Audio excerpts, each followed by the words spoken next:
गाली क्यों पड़ रहा है भैया बीडी राम साहब? लोग इतने क्यों अपमान कर रहे हैं आपको? हर जगह से आपको बेइज्जत कर रहे हैं। तरफ आरक्षण बचाने वाले के ग्रुप है, देश बचाने वाले का ग्रुप है, संविधान बचाने वाले के ग्रुप है जो हम लोग हैं, और दूसरे तरफ भारत का सारा संपत्ति को बेचने वाला ग्रुप है, वो मोदी है, आरएसएस है। मुकम्मल है इबादत, वतन पे ईमान रखता हूँ, वतन की शान की खातिर तलहटी पर जान रखता हूँ। क्यों देखते हो मेरी आंखों में पाकिस्तान का नक्शा? मैं सच्चा हिंदुस्तानी हूँ, हिंदुस्तान का नक्शा रखता। क्या बात, रेल बनाया था मोदी, बड़े बड़े इंस्टीट्यूट बना हुआ मोदी बनाया है, बड़े बड़े जितने फ्लाईओवर बना हुआ मोदी बनाया है। क्या बनाया मोदी? केवल जात और पात, केवल बनाया हिंदू मुस्लिम लाख चतुर है मोदी। वही मंत्र जानता है कि हिंदुस्तान का दिमाग को बदलना चाहता है, डाइवर्ट करना चाहता है। अब वो खेल एक बार चलेगा ना, भगवान को कभी जोड़ दे, कभी अडानी अंबानी के बारे में। अडानी अंबानी का मित्र कौन है और चौस्की कौन है? ये सब जितने भी बड़े बड़े हमारे संपत्ति को लेकर बाहर चले गए कौन है? आज रेल भारतीय रेल दिखता था, आज भारतीय रेल को देखिएगा अडानी रेल हो गया। नमस्कार दोस्तों, आप देख रहे हैं संतोष मेहरा ऑफिशियल यूट्यूब चैनल।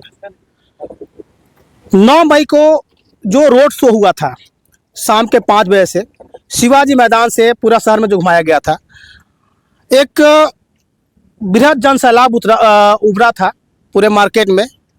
ये कहीं भी छुपने छुपाने की बात नहीं है, जो सच्चाई है।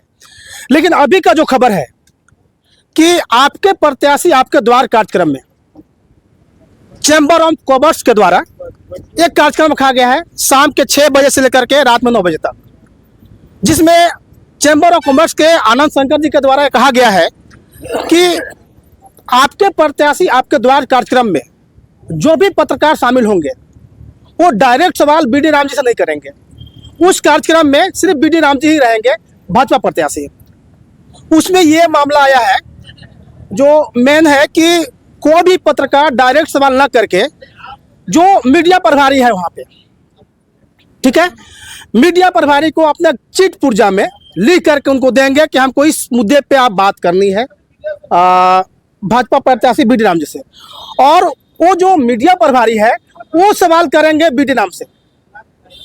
तो अचानक ये आपके प्रत्याशी आपके द्वार कार्यक्रम होना और जस्ट एक दिन पूर्व ममता भूया का रोड शो होना जिसमें जनसैलाब बुढ़ा, तो क्या एक ऐसा संशय बनने लगा है क्या कि एक बार सांसद बीजेपी के सांसद प्रत्याशी को सभी लोगों के सामने आना चाहिए? सबसे पहले तो हम जितने भी अधिवक्ता हैं सबको झारखंडी जोहार और जय झारखंड का माने। वीरों के धरती पर सभी वकील समाज को ममता भूया के तरफ से हम आग्रह करना चाहेंगे कि इनका भी एक बार दरबार लगा दीजिए।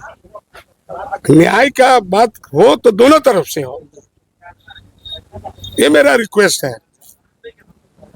रहा सवाल बीजेपी का अपना गाइडलाइन आप जान ही रहे, सेंट्रल से लेके स्टेट तक और स्टेट से लेकर के लोकसभा तक जहां भी आप निकालिए किसी भी लोकसभा में जितने भी भाजपा के सांसद हैं वो क्षेत्र में जनता से दूरी रहा, केकोस दूरी रहा, और उसमें आज जनता से अगर कोई सवाल पूछना है तो बीडी राम से क्यों नहीं पूछेगा कि आप क्षेत्र में काम किए कि नहीं किए? अब चौथा स्तंभ होता देश का, न्यायपालिका, कार्यपालिका, विधायिका और पत्रिका, ये चौथा स्तंभ है। ये पूरा निष्पक्ष होते हैं। ठोक करके बोले बीडी राम साहब कि मैं जनता के बीच में इतना समय दिया हूं, मुझे वोट दो। इतना गाली क्यों पड़ रहा है भैया बीडी राम साहब? लोग इतने क्यों अपमान कर रहे हैं आपको? हर जगह से आपको बेइज्जत कर रहे हैं। बिहार न्यायालय में आप माननीय वकील साहब से गुजारिश है कि हमारे ममता जी को भी आप थोड़ा समय दें इनसे भी पूछे कि ममता जी काम करेगी कि नहीं करेगी। जीते तो जरूर हम, उससे घबरा गए हैं। कल का कार्यक्रम से बीडी राम साहब जो जन सैलाब उमड़ा रोड शो में, जो पद यात्रा में, महागठबंधन जो है हमारे इंडिया का, उससे घबरा गया। सभी लोग उसमें घबरा करके इस तरह के अभी कार्यक्रम में अलबल करना चाह रहा तो करे, अब उससे हम लोग फर्क नहीं पड़ेगा। नहीं सर, तो पत्रकार, मेरा एक सवाल है सर, क्योंकि आप दोस्तों मैं बताना चाहता हूं कि नाम दुलाल भुइयां 3 बार विधायक रह चुके हैं और 2 बार मंत्री रह चुके हैं, और अभी भुइयां समाज के अध्यक्ष भी हैं, राष्ट्रीय अध्यक्ष हैं। तो सर मेरा सवाल ये है कि अगर पत्रकार है जी, और जो ममता भुइयां जो इंडिया गठबंधन के जो प्रत्याशी है पलामू लोकसभा क्षेत्र से, उनके भसुर भी हैं, तो सर मेरा सवाल अभी भी वही है कि क्या पत्रकार आखिर डायरेक्ट सवाल प्रत्याशी से क्यों नहीं पूछ सकता है? ये परंपरा बनी हुई है, भारतीय संविधान का परंपरा है। ये बीजेपी अपना हिटरल सही कर रहे हैं, संविधान से बाहर मौलिक अधिकार को हनन कर रहे हैं। हर इंसान को, हम भी 2 बार मिनिस्टर रहे और 3 बार एमएलए रहे, एक एक चीज पत्रकार पूछता है कि कैबिनेट में क्या क्या बात हुआ, क्या नहीं हुआ। बोलता पड़ता है हम लोग को। अगर गलत हम लोग डिसीजन लेते हैं तो उसको पत्रकार उड़ा देते हैं बात को जनता तक, फिर क्षमा याचना करना पड़ता हम लोग को। अगर सही है तो फिर जनता हम लोग को वाहवाही देती है। यही तो है लोकतंत्र की परिभाषा। और बीजेपी उसको हिटलर शाही करना चाह रहा है, संविधान खत्म करना चाह रहा है, आरक्षण खत्म करना चाह रहा है। मौलिक अधिकार का हनन है। यही तो लड़ाई है। एक तरफ आरक्षण बचाने वाले के ग्रुप है, देश बचाने वाले का ग्रुप है, संविधान बचाने वाले के ग्रुप है जो हम लोग हैं, और दूसरे तरफ भारत का सारा संपत्ति को बेचने वाला ग्रुप है, वो मोदी है, आरएसएस है। इसीलिए तो उनको चिढ़ लगेगा ही, उनको डर लगेगा ही।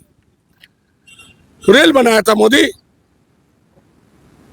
बड़े बड़े इंस्टीट्यूट बना हुआ मोदी बनाया है, बड़े बड़े जितने फ्लाईओवर बना हुआ मोदी बनाया है। क्या बनाया है मोदी?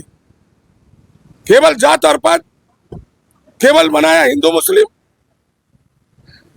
आप मोदी साहब ने बोले थे कि पूरे भारत में स्मार्ट सिटी बनाएंगे। कहाँ है स्मार्ट सिटी है? बताओ कहाँ है? बोलिए, भाजपा के जितने बड़े बड़े लीडर हैं एक भी बताओ कहाँ है? बताओ, कहीं नहीं है। बकवास का ढाक के 3 बात का काम कर रहे हैं। कितने बच्चे को मैंने आप रोजगार दिए हो बोलो? वो ठगबाज जो है ना, ठगबाज की राजनीति नहीं चलेगा। पूरा जनता कॉन्शियस है, पूरा देश परिवर्तन करना चाह रहा, और राहुल जी को प्रधानमंत्री बनाना चाह रहा है, और हम लोग भी पूरे समर्थन कर रहे हैं राहुल जी का।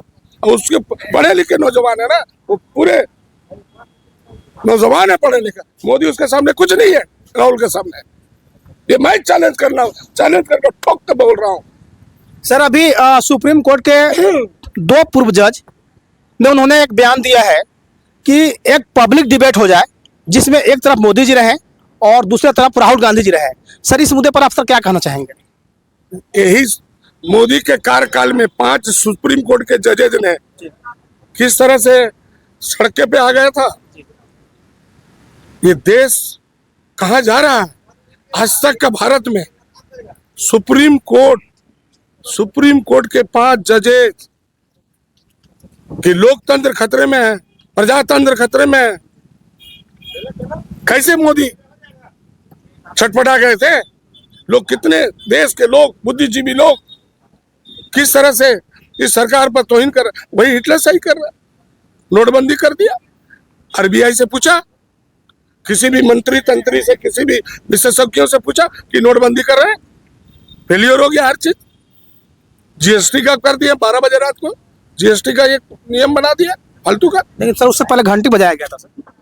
नहीं, उसके पहले जीएसटी लाया, उसके बाद 12 बजे रात में जब जीएसटी बिना दवाई का बोलता थाली बजा दो, उल्टी ले लो, घंटी बजाओ। ये सब क्या चीज का मूर्खता का एक माने विषमता होती है। लोग कितना उसको पेड़ते रहेगा। दाढ़ी बना देने से नेता हो जाता है और भचर भचर बोलने से नेता होगा? वो भचर भचर बोलता है मोदी। कोई भी कानूनी संपत्ति कोई बात नहीं करता, केवल ललकार के बात करता है। ललकार के बात करते। कितने लोग आपके परिवार में शहीद हुए हैं? राहुल जी को पप्पू बोलते हैं आप?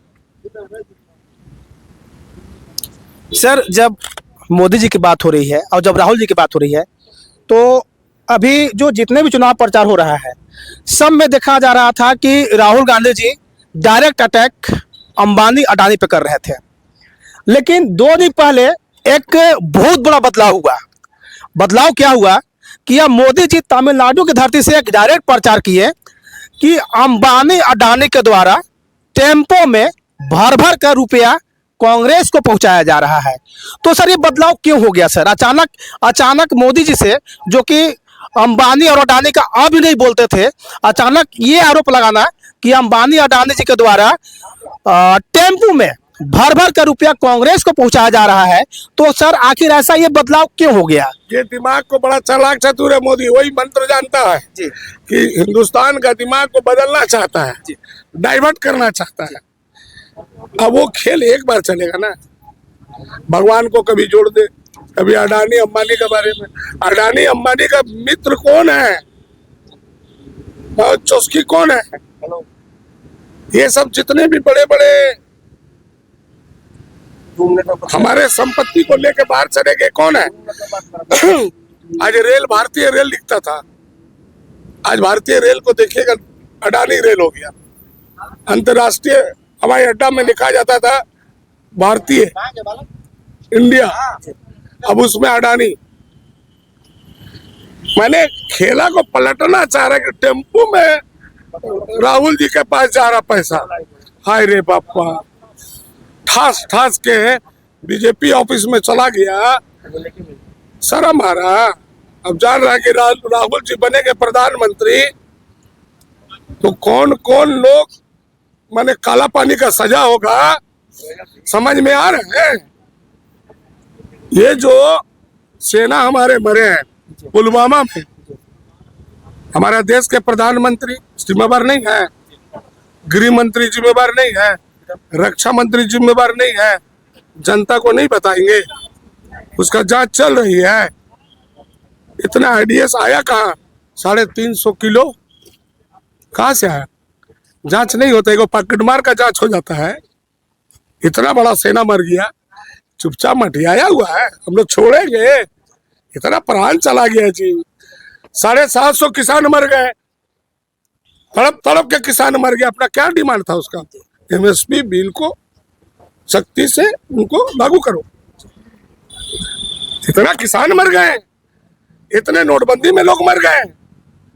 ये सब छोड़ेंगे हम लोग? छोड़ने वाले नहीं है। सबको काला पानी का सजा होगा। वो हम लोग को तो जेल ढुका रहे थे ना, इन लोग हम लोग काला पानी का सजा देंगे। दोस्तों, आज मैं जिससे बात कर रहे थे वो दुलाल भुइयां जी हैं। वो 2 बार मंत्री रह चुके हैं और 3 बार विधायक रह चुके हैं। लेकिन इंडिया महागठबंधन में पलामू लोकसभा क्षेत्र में एक चेहरा और दिखता है। उम्र जहां तक हमें लगता है कि 50 से पार होगा, लेकिन हमेशा चश्मा और टोपी लगाए हुए रहते हैं। मतलब आप उनको देवानंद बोल सकते हैं। आज हमें लगा कि थोड़ा उनसे ही बात कर लूं। सर, आप इतने दिन से साथ में हैं, उसके बाद भी चेहरा पर वही मुस्कुराहट, वही चश्मा और टोपी का वही स्टाइल। ये सर, इससे क्या कह सकते हैं सर? सबसे पहले मैं अपना नाम बता दीजिए। मेरा नाम लालू वीरेंद्र सिंह हुआ। और सबसे पहले मैं आप सबको झारखंडी जोहार करना चाहूँगा। रही बात मुस्कुराहट की, तो सदैव मुस्कुराहट रहेगी। क्या बात है? इसलिए रहेगी कि जो हमको 10 साल से चपरासी के चौकीदार के भी दृष्टि से नहीं देखता था, वो आदमी हताशा के ओर बढ़ रहा है। मुस्कुराहट तो रहेगी ही। पंडित दीनदयाल